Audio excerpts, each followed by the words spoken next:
राणीच्या बागेमध्ये त्यासाठी होतं. तर त्याच्यावरती मी असा मुद्दा मांडला त्याच्यामध्ये की आपण मांस त्यांना देतो खायला, पण आपण कधी हे सभागृहाने कधी त्याची व्हिजिट घेतलेली आहे का? तिथे ते प्राणी, माझा असा आरोप होता की ते प्राणी कुपोषित आहेत. कारण काय, तुम्ही कुठल्याही झूमध्ये, कुठल्याही वर्ल्डच्या झूमध्ये जा, तर तिकडचे ॲनिमल्स तुम्हाला, तिकडचे प्राणी तुम्हाला हेल्दी दिसतील. त्याच्यामध्ये मी उदाहरण दिलं की तुम्ही बँकॉकच्या झूमध्ये जा, तुम्ही व्हिएटनामच्या झूमध्ये जा, तर त्याच्यामध्ये ते प्राणी एवढे सुंदर दिसतात, त्यांची जी लोव असते ती एवढी सुंदर असते, ते असे गुबगुबीत दिसतात.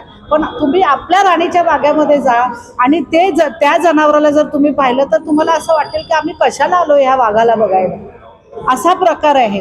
आज आपण पेंग्विनसाठी आंतरराष्ट्रीय दर्जाची सुविधा दिलेली आहे, पण त्याच ठिकाणी जेव्हा आपण बाकीचे प्राणी बघतो, त्याच्या बाकीच्या प्राण्यांचे पिंजरे बघतो, तर तेव्हा त्यांची दर्जोन्नती आपण केलेली आहे का?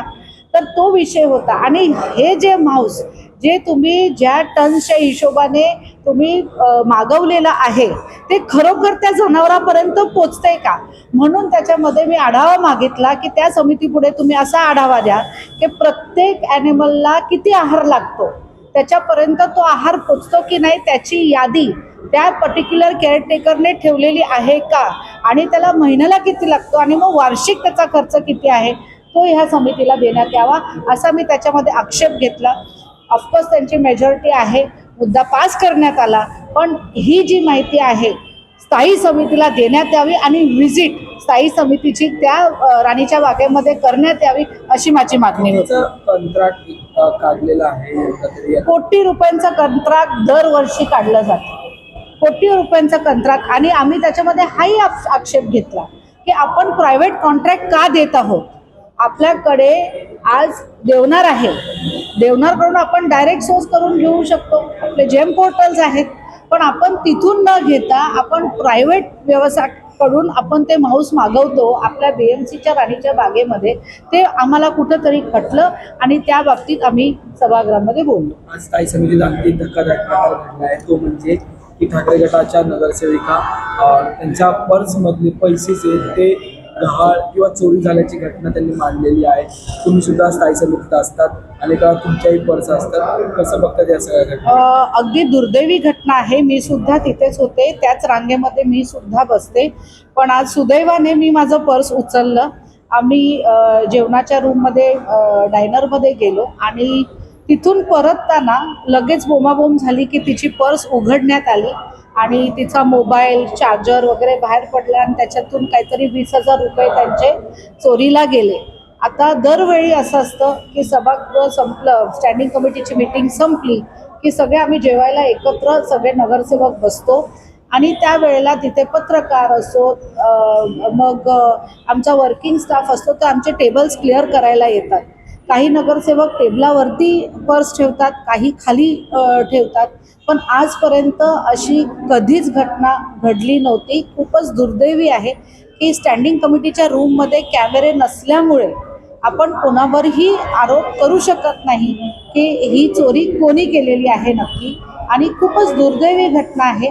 याच्यापुढे आमचं असं MS पण तिथे उभ्या होत्या जेव्हा ही घटना झाली, तर आमचा MSना सुद्धा सुझाव होता की जेव्हा नगरसेवक उठून जेवायला जातात किंवा कोणाचं तिथे, तर तिथे निगराणीसाठी आपला स्टाफ असणं खूप गरजेचं आहे. कारण काय कधी कधी कोणाचे एक्सपेन्सिव्ह पेन असतात. आताच मला दुसऱ्या आमच्या एक नगरसेविका म्हणत होत्या, तिने मॉन्टब्लँकचं पेन तिथे ठेवलं होतं, काहीतरी 40-50 हजाराचं पेन होतं, ते पेन गायब झालं होतं एखाद्या वेळी. तर अशी घटना परत होऊ नये म्हणून एकतर नगरसेवकांनी स्वतः पण सतर्क राहिलं पाहिजे आणि बॅग्स तिथे सोडू नयेत, अशी आम्ही म्हणजे सगळ्या नगरसेविकांना सांगितलं. आणि वरून आम्ही तक्रारसुद्धा महापौरांपर्यंत पोचवलेली आहे की अशी घटना परत घडू नये आणि तिथे आपला स्टाफ असणं खूप गरजेचं आहे. काँग्रेस नेहमीच श्वानांच्या बाबतीत भूमिका मांडत आलेले त्यांचे नेते केंद्रातले राहुल गांधी सुद्धा श्वान प्रेमी आहे. आता श्वानांची नसबंदी करण्यासाठी एक विशिष्ट अमाऊंट खर्च जी आहे ती केली जाणार आहे, त्या सगळ्याबाबतची माहिती मिळालेली की किती खर्च होणार याबाबत काही चर्चा झाली? नाही, आज हा विषय घेतलेला नाही आहे. तर जेव्हा पण तो विषय येईल त्याच्या संदर्भात सुद्धा आम्ही बोलणार आहोत. कारण काय नसबंदी करून सुद्धा जेव्हा ते श्वान तिथे सोडले जातात तेव्हा खूप आम्ही सगळे श्वानप्रेमी आहोत. माझ्याकडे पण घरी कुत्री मांजरी आहेत.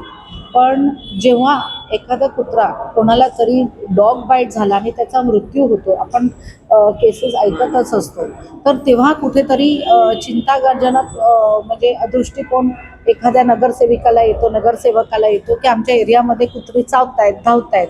मग तेव्हा त्यावेळेला काय करायचं? कारण काय त्याच्यामध्ये लॉ अँड ऑर्डर सिच्युएशन सुद्धा होतो. कारण काय आपसामध्ये लोकांमध्ये भांडणं होतात, माझ्या कुत्र्याने तुला चावलं, तुझ्या कुत्र्याने मला चावला, असे पण प्रकार होतात. तर कुठे ना कुठे त्याच्यावरती असा एक अंकुश आणण्यासाठी एक काहीतरी महानगरपालिकाने असा नियम किंवा त्याचे लायसन्स बाबतीत, त्यांच्या स्टेरलायझेशन बाबतीत, त्यांच्या वॅक्सिनेशन बाबतीत व्यवस्थित नियम काढणं खूप गरजेचं आहे आणि ते पुढच्या मिटिंगला आम्ही घेणार आहोत.